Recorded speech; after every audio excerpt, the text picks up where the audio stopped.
I gotta tell you guys, I've probably been doing this 35 years now. And early in my career, I learned that there are two words in the English language that you should never say together in sequence. And those words are the and Jews. I've never heard someone do good after they said that. Oh? Well, I just put it in the title. Let's see what happens. Dave is right, though. What I am about to perform in this video is highly risky speech. So, for the sake of our overlords, the YouTube bots, let me begin with a disclaimer. This video is made by a Jew, and is a serious exploration of the relationship between Jews and blacks in America, and the anti-Semitism of black Americans. It is not meant to spread hate, but better understanding, which hopefully will build some bridges. I hope the viewers will watch it with an open mind, all the way through, and will think about what I relay here. Right after they like, comment and subscribe, of course. This is an issue that needs to be talked about, candidly, and everyone seems to be too afraid to do it. It is an open wound that is being neglected, and the abscess just keeps growing and growing, dripping all over the place. If we want to make things better, we'll have to start digging into this wound. Recently, Dave Chappelle was on Saturday Night Live and gave an opening monologue that lasted no less than 15 minutes. It was hilarious throughout, and about half of it was about Jews. The next day, predictably, the usual suspects started making a fuss. Like I said, there were a lot of different reactions to this. There was definitely some criticism, including from Jonathan Greenblatt, the CEO of the Anti-Defamation League, who tweeted, "You shouldn't expect Dave Chappelle to serve as society's moral compass, but disturbing to see NBC SNL not just normalize, but popularize anti-Semitism. Why are Jewish sensitivities denied or diminished at almost every turn? Why does our trauma trigger applause?" And NPR critic Eric Deggans adding, "One of comedy's boldest and most incisive voices had a chance to lend insight to the long struggle Black America has had with anti-Semitism, but instead his monologue seemed filled with justification and minimization." Okay, first of all, no it wasn't. Secondly, it is not Dave Chappelle's job to lend insight to this complicated issue. His job is to be funny. Whose job is it? It is your job. American Jews, those who deal with social and political issues, working together with African Americans who do the same, are the ones who should educate everyone. And you all totally suck. No, Mr. Greenblatt, this is not about our sensitivities and our trauma. You make it sound like all that is happening is that blacks are hurting Jewish feelings about things that happened in the past. The problem we are dealing with is something that is happening today on the streets of America.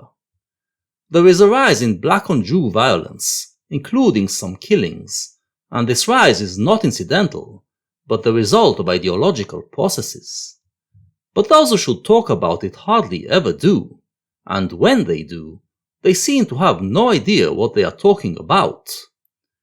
Here, for instance, is Jon Stewart, commenting on Chappelle's monologue, and, typically, taking a more reasonable tone. But being reasonable doesn't help much when your entire framing is wrong. Everybody obviously calls me and says, like, "Did you see Dave on SNL?" And I'm like, "Yes, we're very good friends. I always watch and send nice texts." He normalized anti-Semitism with the monologue. And I'm like, I don't know if you've been on comment sections on most news articles, but it's pretty normal.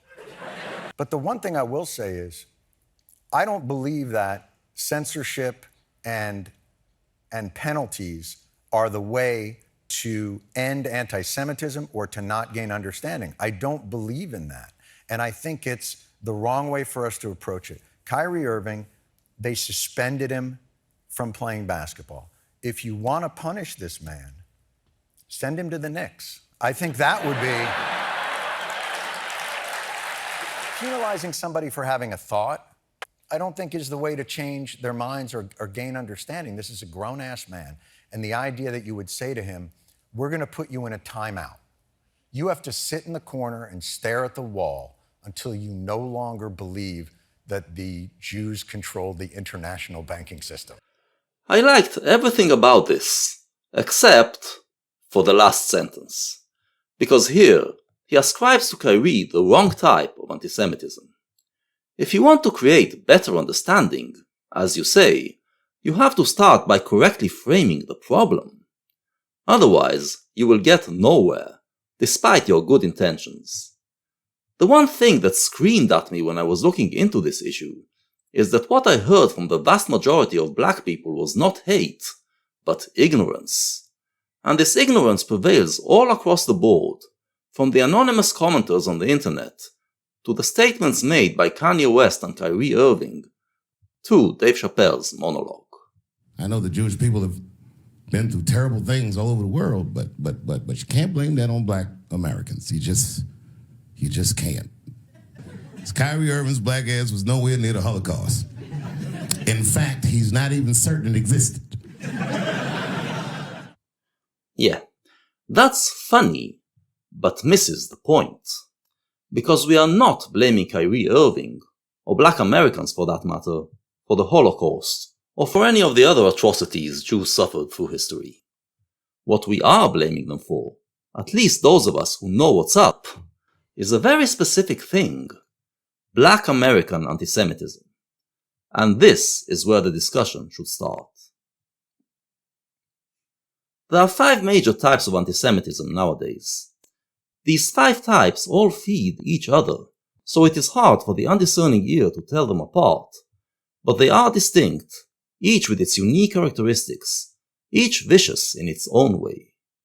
To effectively battle antisemitism, you must first of all learn how to distinguish between them, and what each of them is about. We are going to focus on only one of them here, but I shall start by listing all of them. The first 2 types are Christian antisemitism and Muslim antisemitism.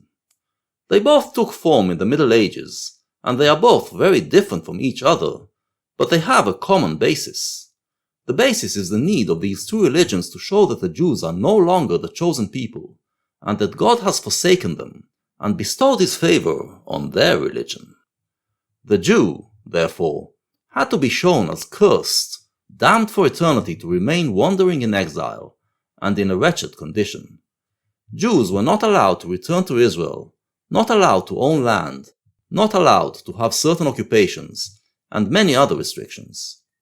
They were also demonized and dehumanized by both religions until they were perceived as monsters.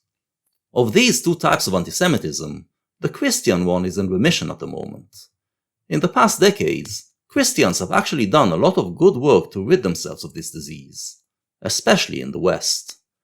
But Muslim antisemitism is as malignant as ever. Then there is right-wing antisemitism and left-wing antisemitism. Again, both very different, but originate from the same place. In the middle of the 19th century, the liberal order took over Western Europe, and the Jews were finally emancipated. They were now seen as humans, part of society, and could even become successful. But some people, on the left and on the right, believed that the liberal order is failing to achieve its goals, and they looked for the culprits. The Jews, it was claimed, are secretly controlling society from behind the scenes and directing it towards collapse, from which they will emerge as rulers of the world.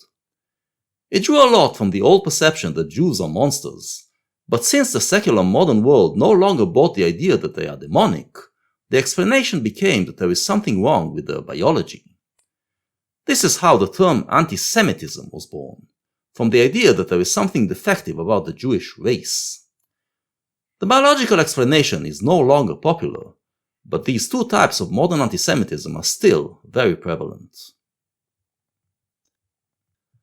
Finally, we come to the 5th type of antisemitism, African American antisemitism. I can't even remember how it started. Vaguely, I remember it started with a tweet, strange tweet. It was like, I'm feeling a little sleepy. I'm gonna give me some rest, but when I wake up, I'm gonna go DEathcon 3 on the Jews. And then he just went to bed. I was up all night worried, what is he gonna do to the Jews? This is the tweet that Chappelle is referring to. And because he is ignorant on this issue, he talks only of the first part of it, the violent part. I actually don't mind this part, and I laughed it off when I read it.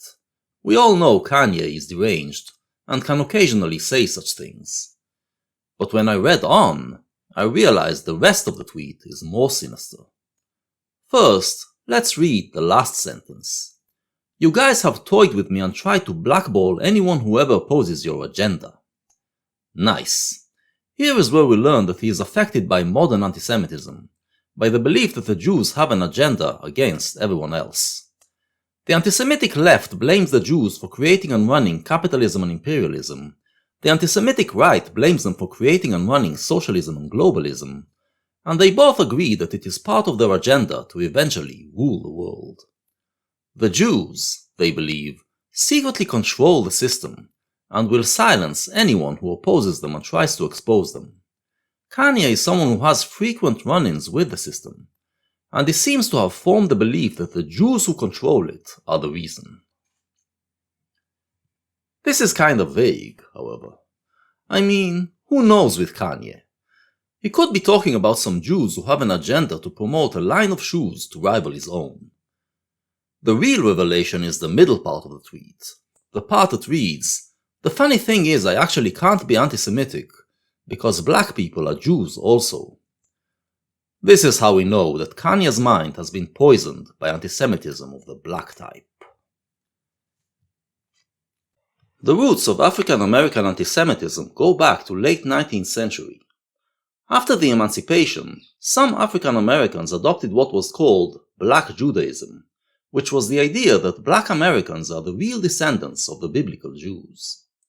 The claim was that after the exile from Israel, the Jews moved to Africa, and when the transatlantic slave trade began, the traders looked specifically for these Jews, to turn them into slaves. This idea continued to exist in African American culture, and in the 1960s became more radicalized, and part of the ideology of the so-called Black Hebrew Israelites. It should be emphasized that this idea isn't anti-Semitic in itself.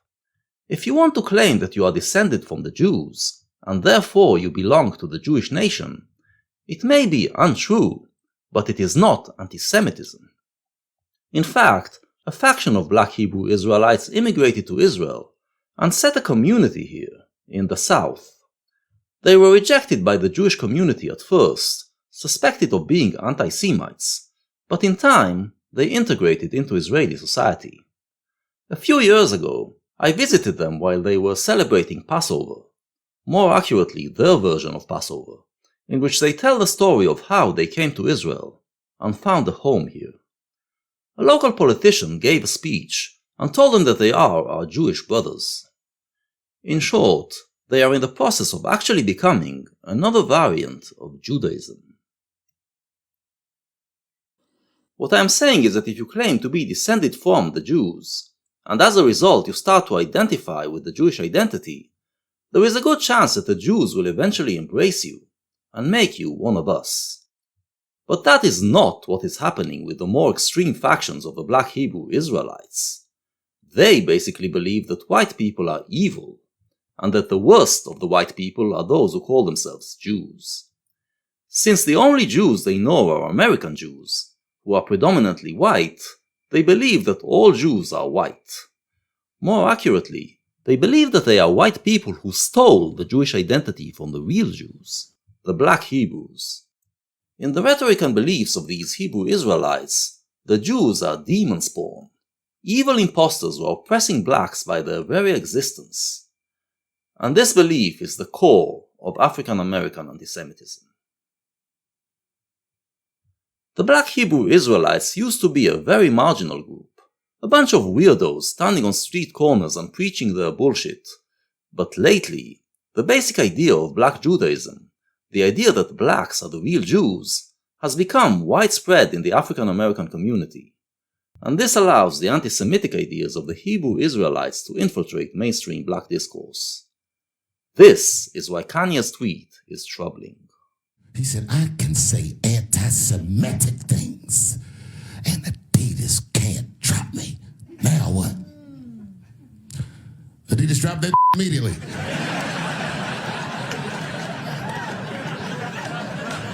Ironically, Adidas was founded by Nazis. And they were offended. I guess the student surpassed the teacher. Dave is both right and wrong here. He is wrong to call Kanye, or Black Hebrew Israelites, students of the Nazis. This ideology is a disease of African American culture and has nothing to do with the Nazis. But he is right that it surpasses them.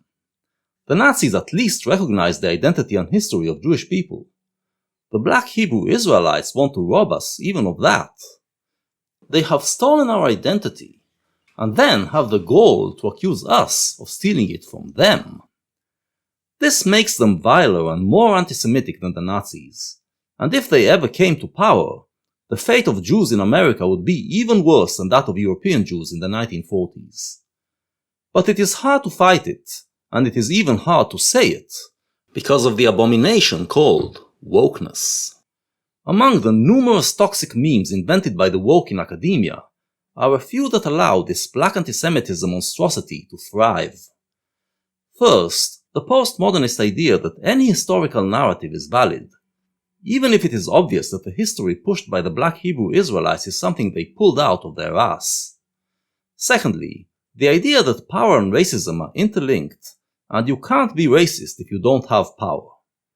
Power has absolutely nothing to do with racism. They are separate entities. Nazi antisemitism was the same antisemitism when the Nazis were a small minority and when they took power. By the time they took power, however, it was too late to do anything about it, and the woke, it appears, are doing everything in their power to ensure that this history will repeat itself. The result, as recent events have shown, is that African American antisemitism has become part and parcel of mainstream black discourse. When we battle antisemitism, then, we have to deal with the ideology itself, but also with the memes that enable it. Before we move on, we need to address a couple more of these memes that are now infesting black discourse.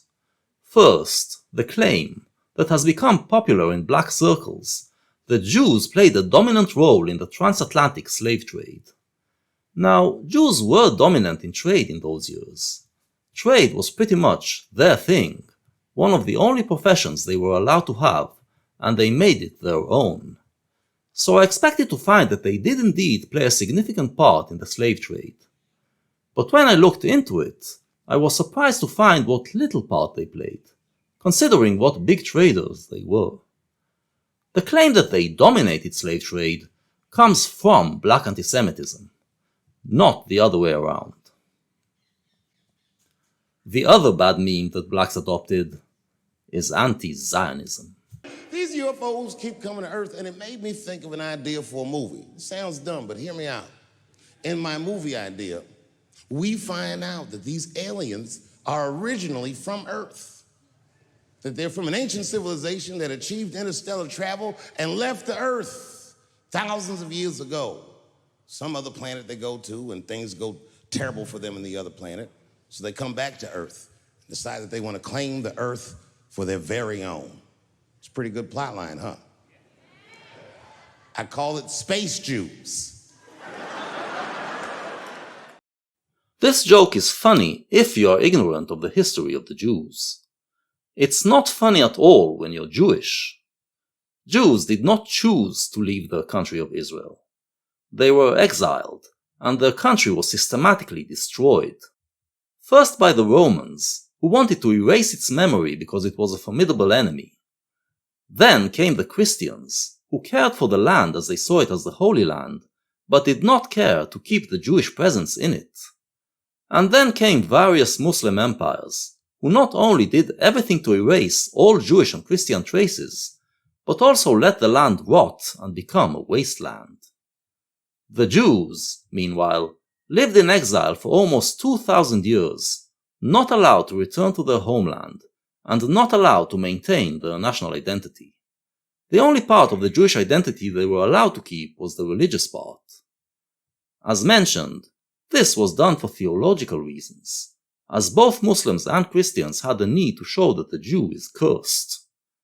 But the Jews did not give up on their identity, and created many religious rituals designed to preserve it, designed to constantly remind them that they are a nation, and that their homeland is Israel. This, of course, made them even more hated, as they were seen as a foreign nation in every country that hosted them. But the Jews still would not give up on their identity, despite all the hardships it brought them. Finally, in the 19th century, they were emancipated in Europe, and could gain wealth and power. They used this power to reclaim their land, and, with enormous sacrifice and almost no help from the international community, managed to win it back. After 2,000 years of exile and oppression, of living an alienated identity that was foisted on them, finally the Jews could express and actualize their identity again. This is the story of Zionism, the most amazing anti-imperialist story ever. And when you know this story, when you know how the Jews passed on their identity from generation to generation, and the price they paid for it, this Chappelle joke isn't funny. It is actually quite hurtful. Chappelle, however, honestly believes that the Jewish story is more like his story of the space Jews, and moreover, he knows that his audience also believes it, and will understand the joke. How did they all come to believe a story that is so unlike reality?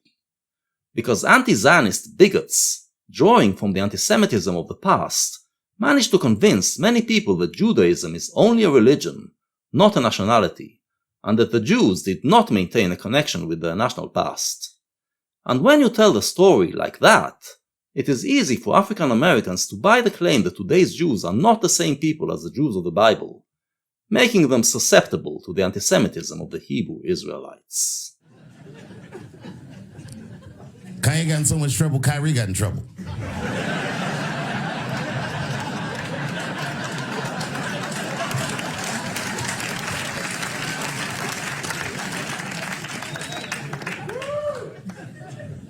Kyrie Irving posted a link to a movie that he had seen on Amazon. No caption on the post or nothing like that.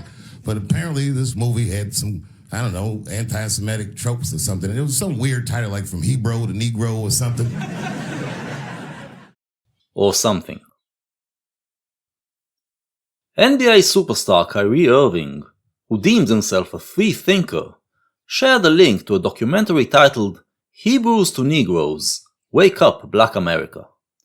I didn't watch the film, but from the title alone, and from the descriptions I read, I gather that it promotes the anti-Semitic ideology of the black Hebrew Israelites.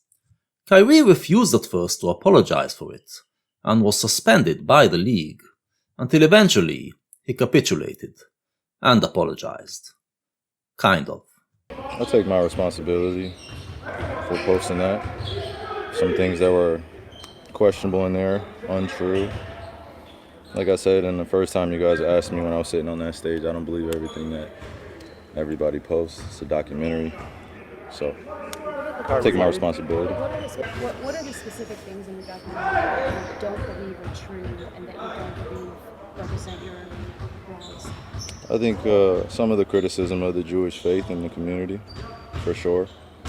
Some points made in there that were unfortunate. Kyrie here acknowledges that there are some anti-Semitic lies in the movie, but not the root of those lies. The root is the belief that Jews are demons who have stolen their identity from blacks, and because of this belief, blacks are then susceptible to adopt those other anti-Semitic lies. Why does Kyrie not mention that? Is it because he secretly hates Jews? I don't think so. I think he honestly believes that part about blacks being the original Jews, and doesn't realize how wrong it is to believe in it. So why didn't his detractors explain that to him, while demanding he apologizes? Because I don't think they realize it, either. Or, if they do, they know that contemporary African Americans believe it so much that it would piss them off if you tell them it's a lie. And so, they take the cowardly route of demanding an apology only for the peripheral stuff. Kyrie, are you surprised that you did hurt people? For fuck's sake! The problem isn't that it hurts people's feelings. The problem is that blacks are learning to hate Jews because they are fed anti-Semitic lies.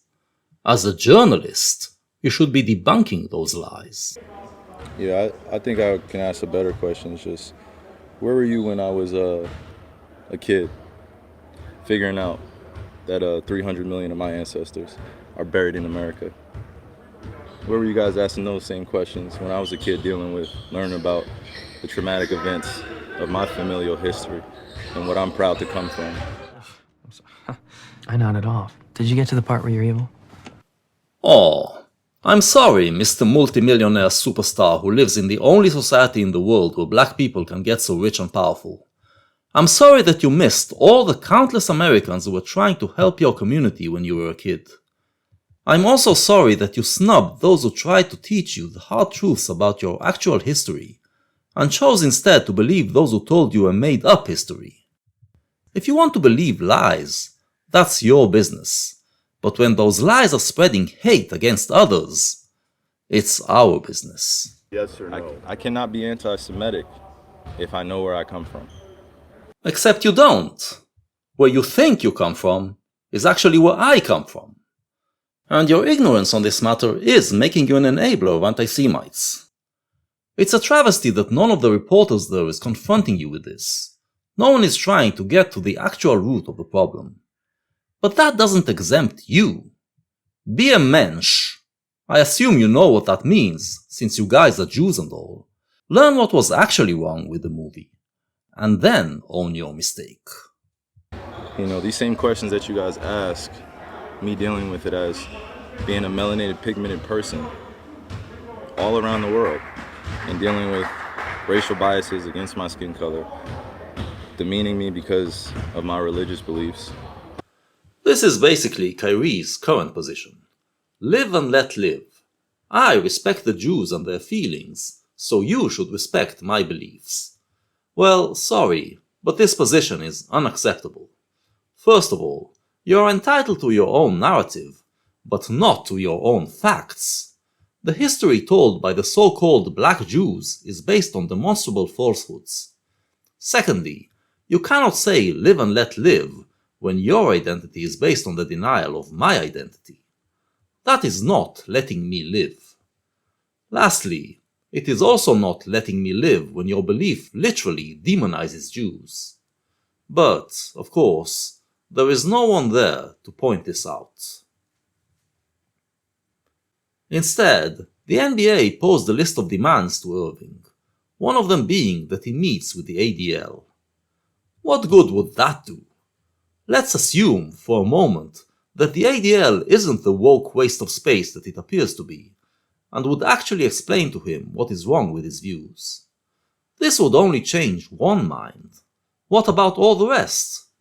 The Americans are still pretending that antisemitism in the black community is the problem of individuals, not a widespread malady.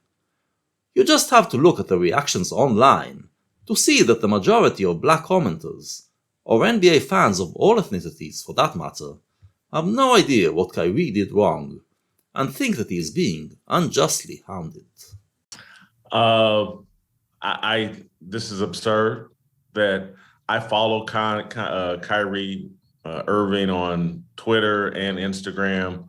The Hebrews to Negroes documentary, when he tweeted that out, I had no idea. If I had saw the tweet, I wouldn't know what he was talking about. And so it's the controversy and the pretending of offense that has driven attention to this documentary. And that's the only reason why I attempted to watch it. It's 3.5 hours. I watched about 75 minutes of it. The thing is awful in terms of quality. It's impossible to understand what's going on. It's not compelling. It's boring. I was forcing myself to watch it. I never, in the 75 minutes I saw, as much as I could follow, I couldn't find anything anti-Semitic in it. If there's anything causing harm, it's the controversy and the overreaction to a man putting out a tweet about a documentary that he's got 4 million followers. I can guarantee you 3.99 million of them either didn't see it or didn't know what he was tweeting about, and they certainly weren't going, oh, well, Kyrie tweeted out this documentary, I better go watch it. That's not how Twitter works. Everybody knows that there's a game being played to silence Kyrie Irving, and in my view, it's about his stance on vaccines and COVID. This is pretty much how most of them reacted. And I am willing to accept that the system has exploited the tweet to muzzle Irving and manufactured the controversy for that matter. There's probably some truth to that. However, once the controversy was created, you have to make a judgment call on what he did. I believe Whitlock is sincere when he says he couldn't detect antisemitism in the movie, but I suspect it is because he simply didn't know how to identify it. Instead of punishing Kyrie Irving, this could have been turned into a teachable moment to educate the American public, especially the black community, on something it very much needs to learn. But today's America, it seems, is incapable of dealing with its problems. A fair punishment would be he should just post a link to Schindler's List and y'all write your own captions. Once again, Dave is both right and wrong. That's the right idea, but again, you are making it about the Holocaust, about an event of right-wing antisemitism, instead of making it about African-American antisemitism. A fair punishment would be to create a video that explains exactly why the movie is anti-Semitic, and why the ideas of the black Hebrew Israelites are anti-Semitic, and have Kyrie Irving, if he is indeed the beacon of light and knowledge he presumes to be, promote it on social media. Obviously, what I am asking for is unrealistic in today's America. What is happening here, I'm afraid, is a repeat of the story that we Jews know so well. Throughout the 2,000 years of exile, Jews had to wander from place to place.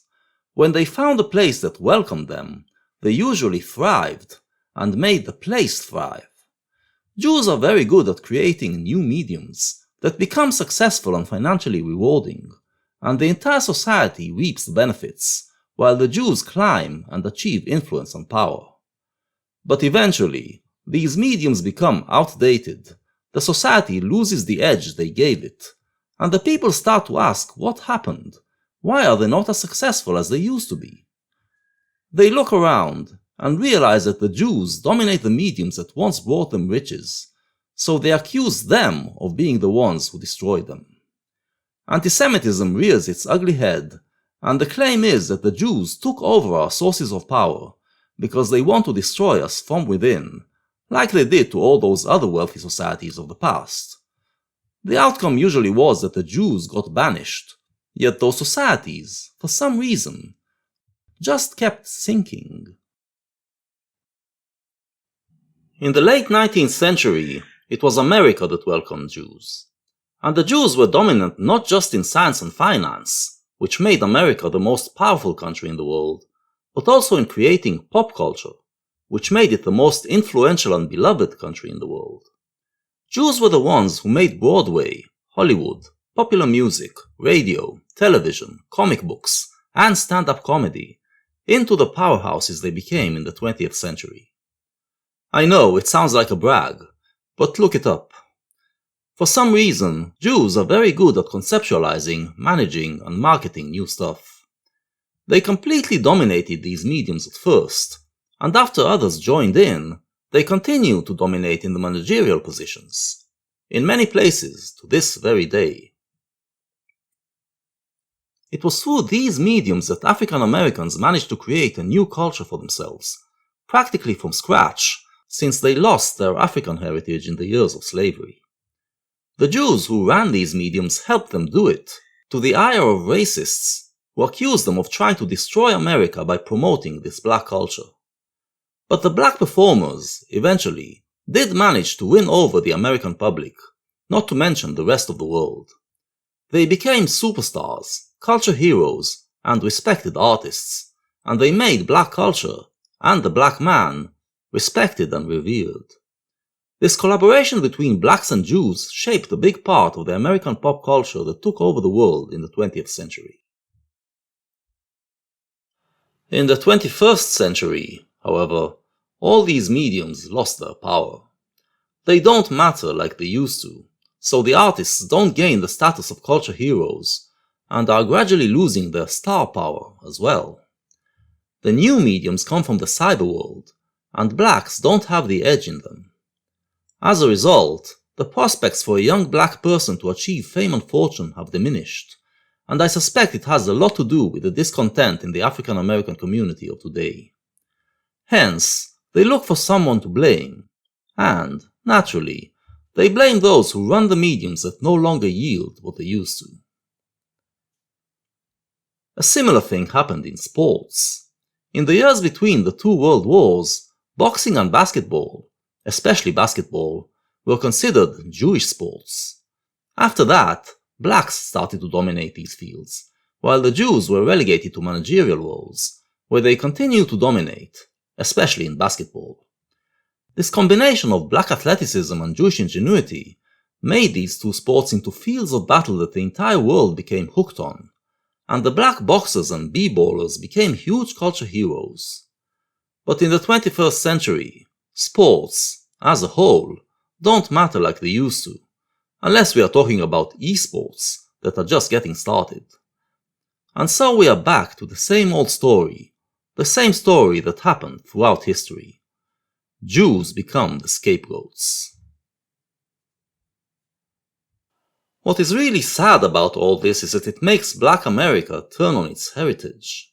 Instead of celebrating all that they created in the 20th century and building upon it, instead of keeping on collaborating with the Jews to create more greatness, instead of being proud of what they did for American culture and thus becoming proud Americans, many African Americans now regard their culture as the result of being exploited by America in general, and by Jews in particular.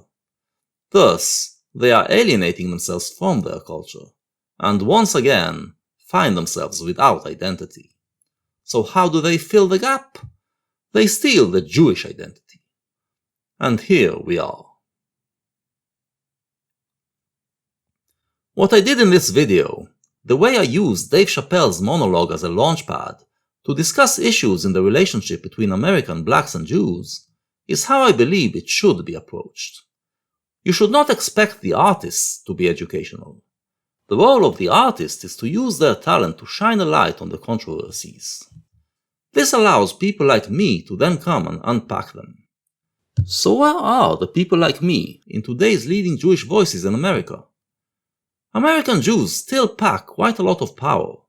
Why aren't they using it to try to educate Americans on anti-Semitism?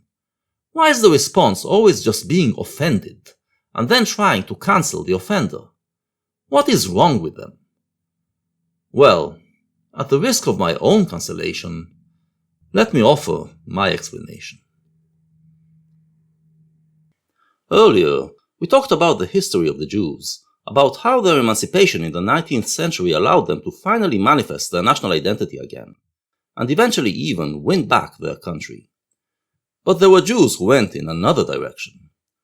First of all, there were those who just kept holding to the Orthodox religious identity, but we shall exclude them from this discussion.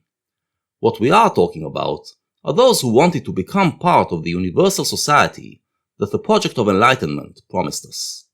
Some of them ditched the Jewish faith and became atheists, maintaining a very tenuous connection to the Jewish community and culture.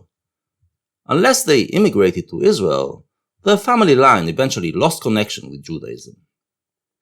Others reformed the Jewish religion and created versions of Judaism that disconnected it from nationality, aiming to turn it into something more similar to Christianity, a universalist religion. Naturally, it was these factions of Judaism that were most successful at integrating into Western society and achieved positions of power. Now, back then, the nation-state was all the rage, and these Jews identified with the nations they were part of. As they should. But since they had respect for nationalism, they also respected and identified with Zionism, with the right of the Jewish nation to also have a nation-state. In the last few decades, alas, nationalism lost its aura, and globalism became the thing.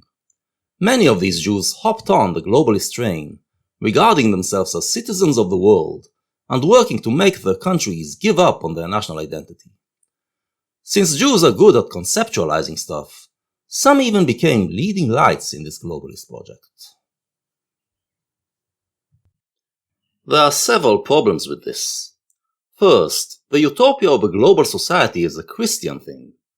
It is not a Jewish thing.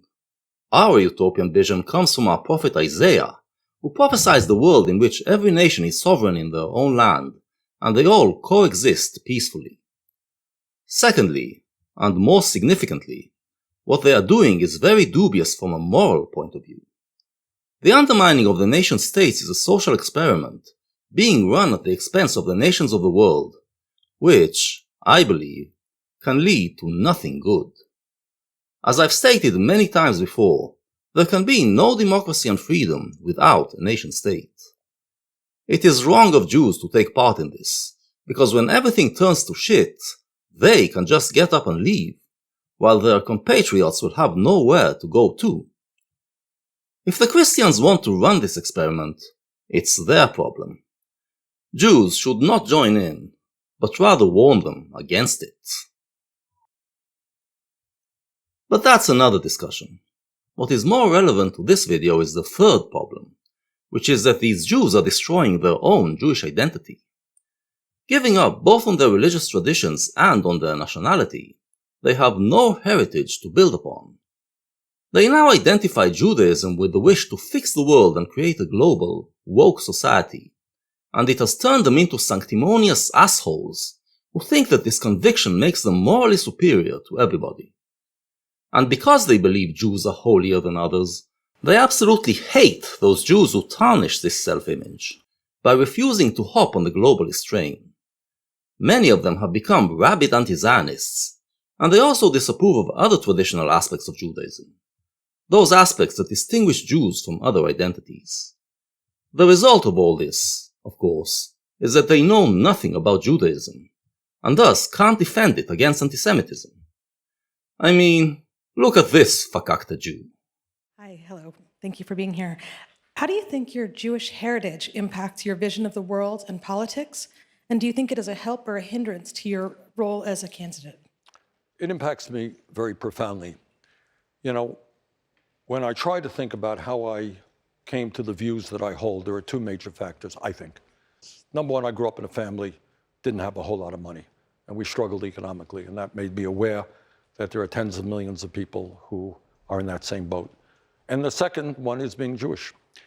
And I remember as a kid looking at these big picture books of World War II, and tears would roll down my cheeks when I saw what happened to the Jewish people. 6 million people were killed by Hitler. And I think at a very early age, even before my political thoughts were developed, I was aware of the horrible things that human beings can do to other people in the name of racism or white nationalism, or in this case, Nazism. And that is why I will do everything I can to end the kind of divisiveness that Trump is fomenting in this country. We are one people, and I don't care if you're black, you're white, you're Latino, Native American, Asian American, you're gay, you're straight. That's not what it's about. What it's about is that we are human beings and we share common dreams and aspirations. So, the pain that my family, my father's family suffered in Poland is something that has impacted my life, absolutely. Dear Bernie, the Holocaust is not part of our heritage. It's merely part of our history. It was not something that was done by Jews. It was something that was done to us. 3,000 years of history, a mythology that stretches back much further than that, a glorious cultural heritage that very few nations can boast, even if all you talk of is the output of American Jews in just the past century. And he chooses something that was done by the fucking Nazis. That's not profound. It's not even skin deep. But that's all he's got, because he gave up on everything else that makes him Jewish. He just uses his Jewishness as a badge in a game of who suffered more. You ever played Who Suffered More with a Jewish person? It's a tough game. Whenever you think you got the Jewish guy on the ropes, that motherfucker will be like, well, don't forget about Egypt. Egypt? God damn, nigga, I didn't know he was going all the way back. to Egypt. This is what it's about, isn't it? Oppression Olympics. Who has the bigger dick oppressing them? Two cultures that had given up on their identity, so now they define themselves through their victimhood. Bernie Sanders, as we've just seen, pretends to be defending all identities, but at the same time he is actually denying all identities, denying the content that makes them unique, and because of that, he cannot effectively defend them. The globalist anti-Zionist Jews don't really care about battling antisemitism. They are just using it as a cudgel to destroy those who stand in their way. So instead of dealing with its roots, they just whine about the hurt feelings and use that to cancel the offender. Unfortunately, as mentioned, these Jews are often the ones who hold the positions of power, so they can present themselves as the spokespersons for all Jews. Antisemitism just keeps growing, unattended, because they don't care about educating people and changing how they think, just about shutting up those who dare express these thoughts. This is why Chappelle is absolutely right when he says, I could see if you had some kind of issue, you know what I mean? You might go out to Hollywood and your mind might start connecting some kind of lines, and you could maybe adopt the delusion that the Jews run show business. It's not a crazy thing to think, but it's a crazy thing to say out loud in a climate like this. American Jews, and diaspora Jews in general, we need to talk. You are becoming an embarrassment. You have allowed the virus of anti-nationalism to enter your discourse, and it is turning you into empty shells. Frankly, it is turning you into scumbags, but never mind that, that's another discussion. You've given up on your identity, on your history, on your heritage, and when you do that, sooner or later someone else will try to steal that history and use it against you. Against us. You are harming all of us. Get your act together.